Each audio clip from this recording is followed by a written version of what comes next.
মধ্য হাওড়ার তৃণমূল প্রার্থী অরূপ রায় 46,458 ভোটে জয়ী হন।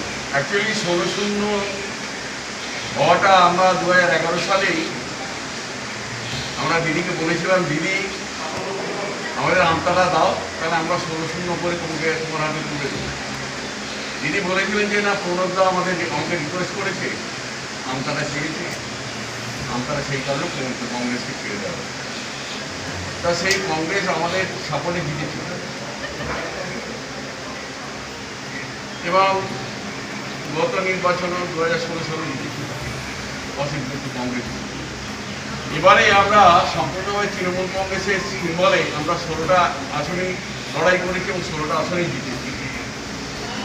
একটা অ্যাকচুয়ালি ব্যাপার হচ্ছে, আমি প্রথম থেকে বলে এসেছি যে আমরা নির্বাচন ঘোষণার আগে থেকে যে আমরা সবকটা আসনেই জিতব এবং এক নম্বর হচ্ছে আমাদের উন্নয়ন। সরকারের 10 বছরের বিগত 10 বছরের যে উন্নয়ন অতীতে কখনো মানুষ দেখে, ভারতবর্ষের কোনো রাজ্যের এই উন্নয়ন হয়নি এবং সেটা প্রমাণ হবে, সেটা প্রমাণ করেছে রাষ্ট্রসংঘ, প্রমাণ করেছে, আমাদের বলতে হবে না। তা সুতরাং সেই উন্নয়নকে ভর করে এবং